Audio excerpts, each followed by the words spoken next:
साल के 8वें महीने की यह 22 तारीख कई अच्छी और बुरी घटनाओं के साथ इतिहास के पन्नों में दर्ज है।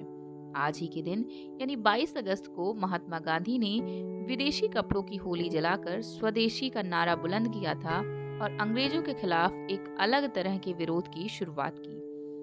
अर्थशास्त्रियों ने कहा है कि इकोनॉमी किसी भी देश की रीढ़ होती है। अगर इसे कमजोर कर दिया जाए तो देश हर तरह से कमजोर हो जाता है। कुछ दिनों पहले आतंकी संगठन अल कायदा के पूर्व चीफ ओसामा बिन लादेन का एक टेप सामने आया था, जिसमें उसने समर्थकों से अमेरिका में बनी चीजों को यूज नहीं करने की सलाह दी है ताकि अमेरिका की इकोनॉमी कमजोर हो जाए। माना जा रहा है कि लादेन महात्मा गांधी के स्वदेशी आंदोलन से प्रेरित था।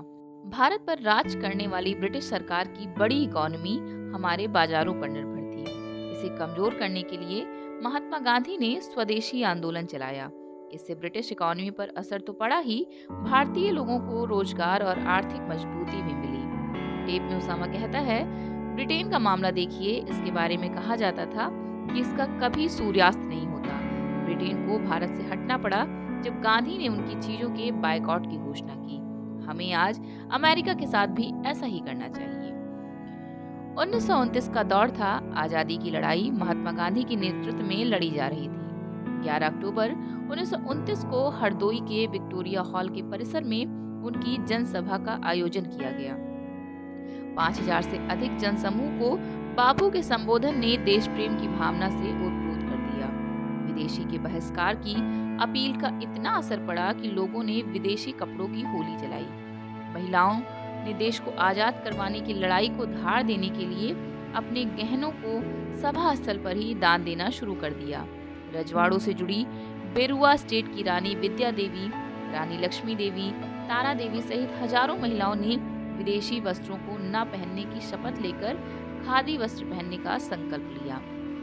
देश की आजादी के बाद इस स्थान पर ही गांधी भवन बनाया गया। आज भी गांधी भवन में प्रतिदिन उनके प्रिय भजन रघुपति राघव राजा राम की राम धुन बजाकर उन्हें श्रद्धांजलि दी जाती है। गांधी भवन में गांधी जी की आदमकद प्रतिमा भी बनाई गई है। अंग्रेजों की गुलामी से भारत को आजाद कराने के लिए 1906 में महात्मा गांधी ने स्वदेशी आंदोलन की शुरुआत की। इसके तहत बापू ने देश की जनता से ब्रिटेन में बने सामान, कपड़े और मसालों का बहिष्कार करने का आह्वान किया। स्वदेशी आंदोलन आजादी तक चला और इसे काफी बल मिला। यह महात्मा गांधी का सबसे सफल आंदोलन था। इसमें वीर सावरकर, लोकमान्य तिलक, लाला लाजपत राय, अरविंद घोष और रविंद्रनाथ टैगोर आदि स्वतंत्रता संग्राम सेनानियों का पूरा सहयोग मिला। बंगाल विभाजन के बाद स्वदेशी आंदोलन के चलते देश के अलग अलग हिस्सों में अंग्रेजी सरकार के बने सामान का पूरी तरह से बहिष्कार किया गया। बापू ने आंदोलन के जरिए जनता से स्वदेशी चीजें अपनाने की बात कही और आंदोलन से जुड़े लोगों ने बंगाल, यूपी और दिल्ली में घर घर जाकर लोगों से विदेशी सामान मांगा और बीच चौराहे पर इनकी होली जलाई। इससे ब्रिटिश सरकार की आर्थिक स्थिति कमजोर होने लगी। स्वदेशी आंदोलन का मुख्य उद्देश्य था अंग्रेजी सरकार को आर्थिक हानि पहुंचाना और भारतीय कामगारों को फिर से रोजगार दिलाना। अंग्रेजों की गुलामी से पहले भारत विदेशों के लिए सूती कपड़े, जूट, मसाला का बड़ा निर्यातक था। अंग्रेज सबसे पहले व्यापार करने के लिए ही भारत आए थे। 31 दिसंबर 1600 ईस्वी को भारत में अंग्रेजों ने ईस्ट इंडिया कंपनी शुरू की और भारत से कच्चा माल कम दाम में खरीदकर इसे ब्रिटिश सरकार की कंपनियों में तैयार करने लगे थे। इसे विदेशों में निर्यात करने के साथ भारतीय बाजारों में बेचा जाता था। अंग्रेजों की इस नीति से भारतीय लघु और कुटीर उद्योग खत्म होने लगे और देश की आर्थिक स्थिति कमजोर हो गई।